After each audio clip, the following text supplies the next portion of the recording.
आज हम लोग एक नया ट्रेंड देख रहे हैं। एक समय हुआ करता था कि जब मैं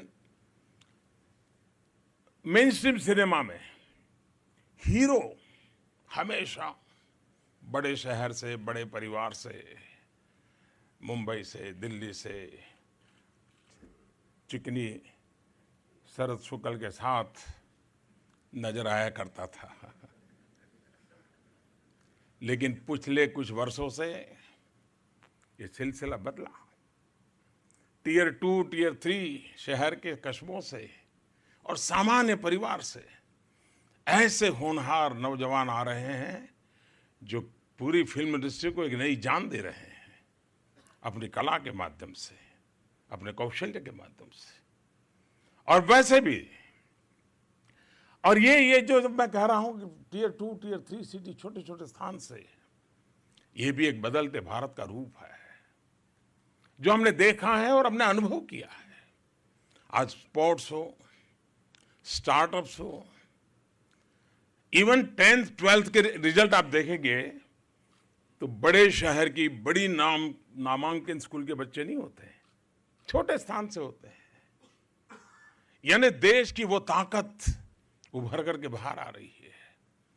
हमने भारत की गरीबी पर तो बहुत फिल्में देखी है, भारत की बेबसी पर भी हमने फिल्में देखी है। और मेरा मानना है कि ये एक बदलते समाज की निशानी है कि अब प्रॉब्लम के साथ साथ सॉल्यूशंस भी फिल्म में देखने को मिल रहे हैं।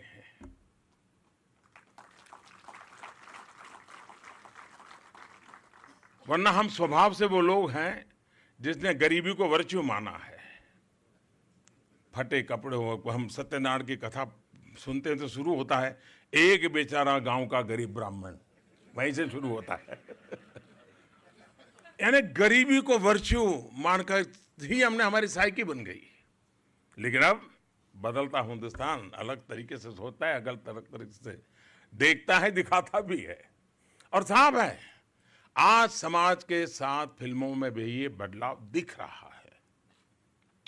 समस्याएं तो है, अब उसका सॉल्यूशन भी है। अड़चन है तो उसे दूर करने का जुनून भी है।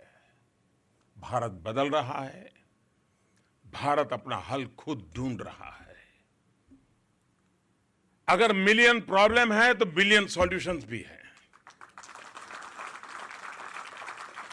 हम बदल सकते हैं, ये आत्मबल दिख रहा है।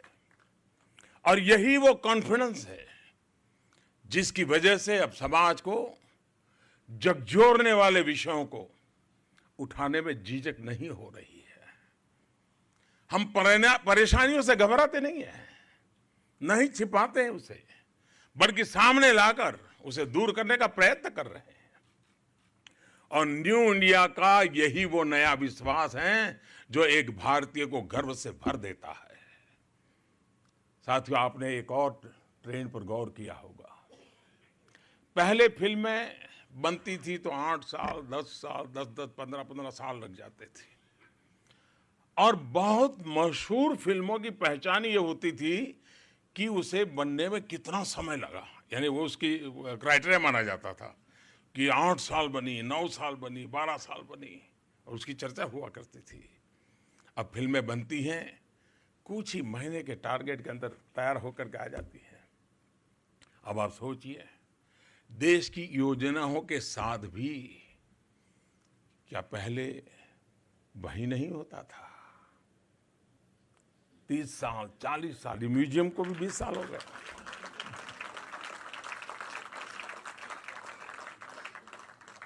और अब कैसे सरकार की योजनाएं एक तय समय में पूरी करने की कोशिश हो रही है, और ये आप सब देख रहे हैं। अगर मैं कहूं कि देश की यंग एस्पिरेशंस को भांपकर आपने पहले ही खुद को विकसित कर लिया तो शायद मेरी बात गलत नहीं होगी। आप एक 2 कदम आगे हैं। आपकी यही शक्ति नेशन बिल्डिंग में बहुत बड़ा योगदान करती है। साथियों, हमारी एंटरटेनमेंट इंडस्ट्री के कंटेंट में मानवीय भावनाओं, संवेदनाओं, एक्शन, रिएक्शन, कॉमेडी, ट्रेजेडी का वो हर पहलू दिखता है जो दुनिया को कनेक्ट करता है।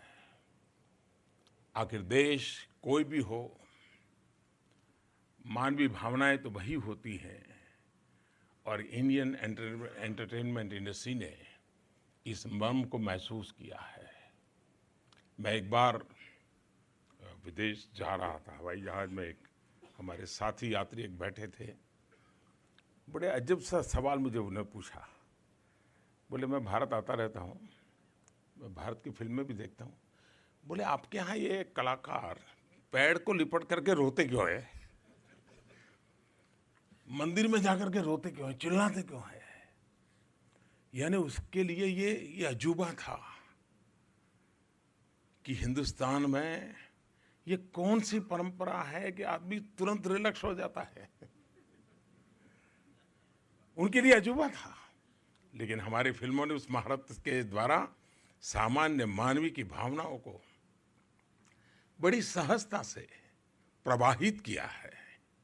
और मैं मानता हूँ ये छोटी चीज नहीं है, लेकिन वो तब होता है जब कला, कलाकार और साहित्यकार जमीन से जुड़े होते हैं, तब वहीं से ये बीज अंकुरित होता है। तब वो होता है। बात चाहे फन पैदा करने की हो या फैन बनाने की, हम यहां भी अपना असर डालते हैं। मैं फिल्म जगत के कोई इस उपलब्धि के लिए मैं सचमुच में हृदय से बहुत बहुत शुभकामनाएं देता हूं। और मैं देख रहा हूं कि आज हमारा युवान अगर बैटमैन का फैन है तो साथ में बाहुबली का भी फैन है। हमारे किरदारों की भी अब ग्लोबल अपील है। साथियों, भारत के सॉफ्ट पावर की शक्ति, मैं समझता हूं कि उसमें हमारी फिल्मों की बहुत बड़ी भूमिका है। ये फिल्में ही हैं जो पूरे विश्व में भारतीयता का प्रतिनिधित्व करती हैं। भारतीय फिल्में भारतीयता का आईना रही है। दुनिया को भी वह अपनी ओर आकर्षित करती रही है। हमारी फिल्में बॉक्स ऑफिस पर तो धूम मचाती रहती हैं, साथ ही पूरे विश्व में भारत की साख बढ़ाने, भारत का ब्रांड बनाने में भी बहुत बड़ा रोल प्ले करती है। हम सब जानते हैं कि राज कपूर साहब की फिल्मों को लेकर देश ही नहीं, विदेशों में भी गजब की दीवानगी होती है। और मैं ये प्रत्यक्ष अनुभव करता हूं जब मैं जाता हूं, लोगों से मिलता हूं। मैंने कुछ देश के राष्ट्रपति देखे हैं जो पूरे हिंदी फिल्म की गाने बढ़िया ढंग से गाते हैं जी। मैं अभी इजराइल गया था, तो रात को इजराइल के प्रधानमंत्री जी के घर में खाना खाने गया था। हम दो ही लोग थे। ऐसे ही मेरा जरा दोस्ताना ज़्यादा रहता है, बड़ा तामझाम वाला कम रहता है। तो ऐसे ही बातें चल पड़ी। अब हम इतना ट्रैवलिंग करके गए थे, लेकिन रात 2-2:30 बजे तक हम बैठे ही, गप्पे चलते रहे हमारे, काफ़ी बातें सुन। तो उन्होंने मुझे इच्चक दाना पूरा गीत सुनाया जी।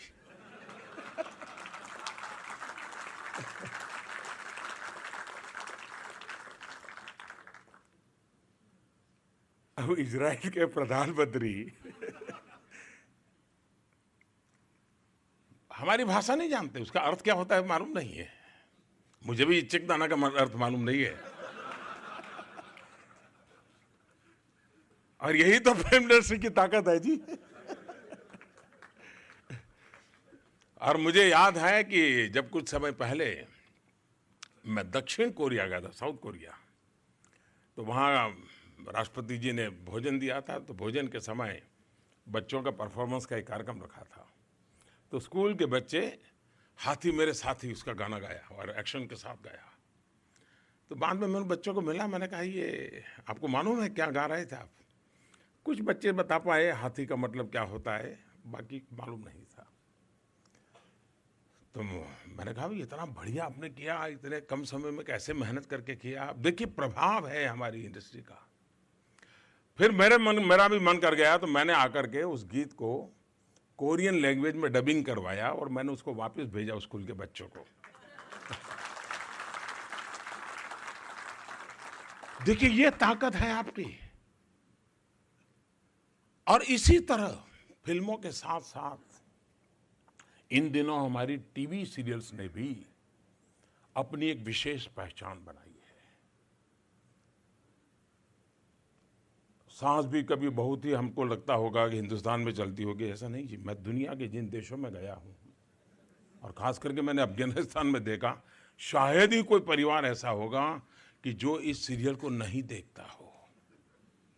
यानी हमारे आसपास के देश के लोगों को भारत के सामान्य जीवन को देखने की एक रुचि नजर आती है और उसकी चर्चा करते, खुल करके करते। मैं एक बार वियतनाम के प्रधानमंत्री से के साथ बैठा था, तो ऐसे ही मैंने कहा था सबको परिवार के साथ बुलाया, आप अकेले क्यों आए। अब वो पूरी तरह कम्युनिस्ट हैं, देश कम्युनिस्ट, नेता भी कम्युनिस्ट, और कम्युनिस्टों को तो जानते हो यहाँ कुछ लोग होंगे।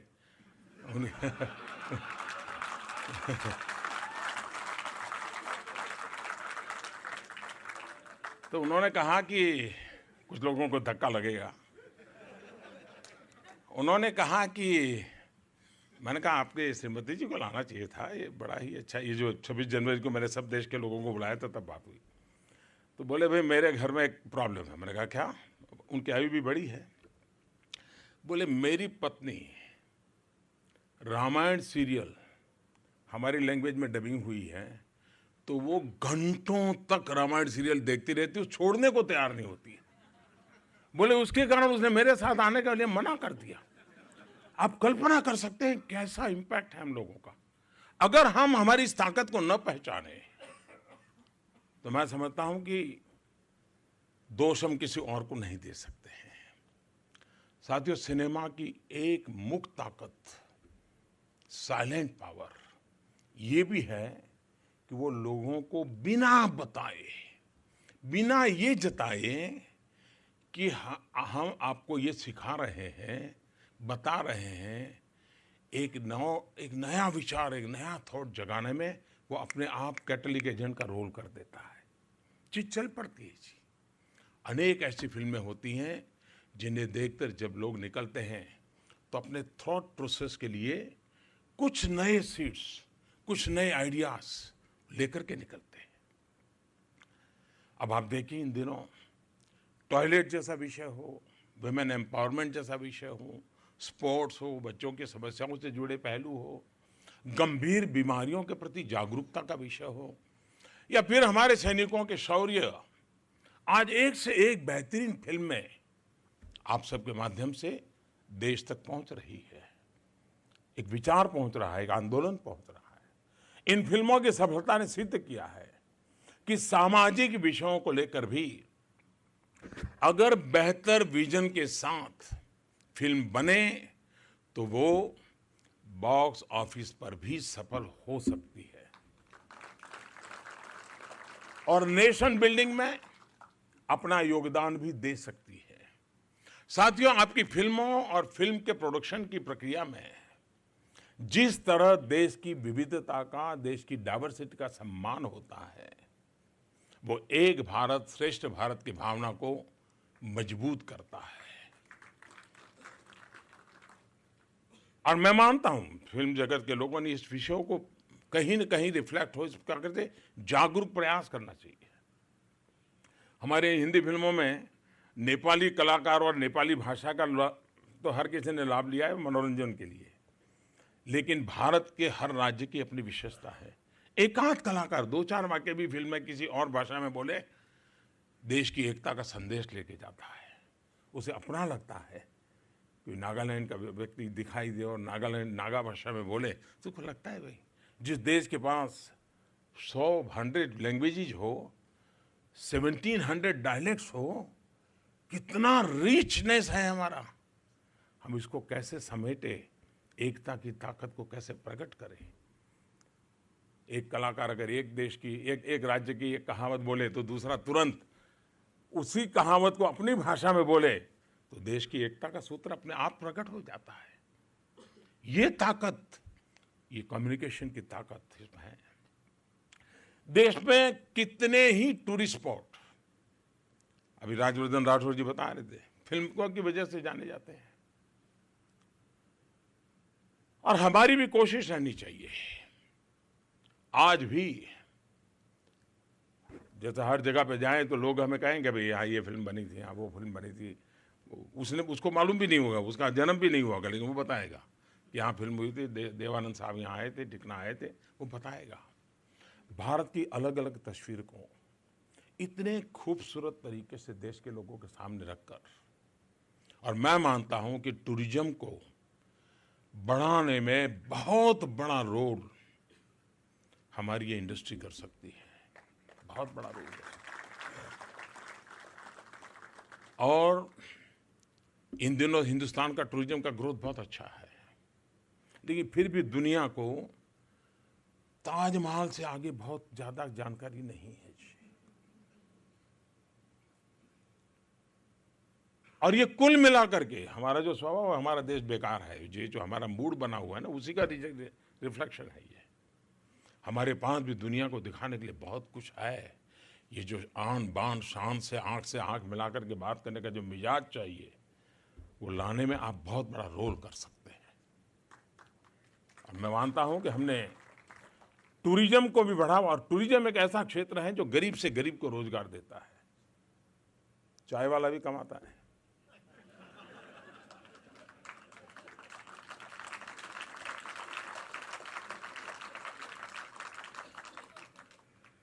और मैं मानता हूं कि हिंदुस्तान के अलग अलग हिस्सों में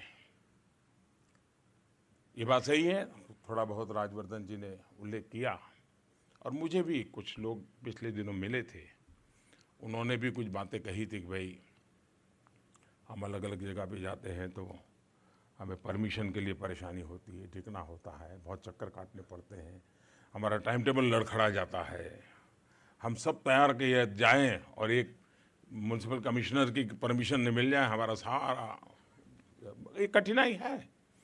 मेरे सामने विषय आया, मैं जानता तो आप लोगों की दुनिया जानता नहीं था, लेकिन जब बताया तो मेरा भी ध्यान गया। तो मैंने हमारे अफसरों को कहा कि भाई इसका क्या किया जा सकता है, उनसे पूछा, और मैंने से कहा कोई तरीका निकालना चाहिए।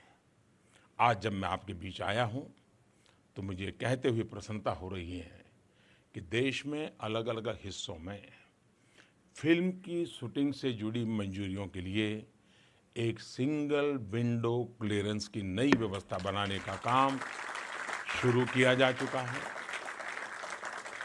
और इसके लिए एक विशेष पोर्टल बनाया जा रहा है जिसमें आपको सारी जानकारी देनी होगी। फिर एनएफडीसी के संबंधित अफसर इस काम के लिए नियुक्त किए जाएंगे, वो तय समय से इस प्रक्रिया को वहीं से कर करके आपको दे देंगे, यानी सरकार खुद इसकी चिंता करेगी। और मुझे लगता है कि सरकार के इस प्रयास से ये आपकी एक बहुत बड़ी कठिनाई जो मेरे सामने जिन नौजवानों ने मेरे सामने रखी थी, तो मुझे लगता है कि उसका सॉल्यूशन उनको निकलना चाहिए। भविष्य में आपको शूटिंग की परमिशन के लिए मैं नहीं मानता हूँ कि ज़्यादा अलग अलग जगह पर 50 लोगों को आपको सलाम नहीं करनी पड़ेगी, और कभी कभी तो वो कहता होगा कि आपके जो हीरो है उससे हाथ मिलवा के फ़ोटो निकलवाओ तब मैं परमिशन दूँगा, ऐसा भी होता होगा। आप बताते नहीं होंगे, लेकिन ऐसे सारे अनुभव आते होंगे आपको। और आपको भी लगता होगा ये सस्ता रास्ता है यार, ले चलो इसको।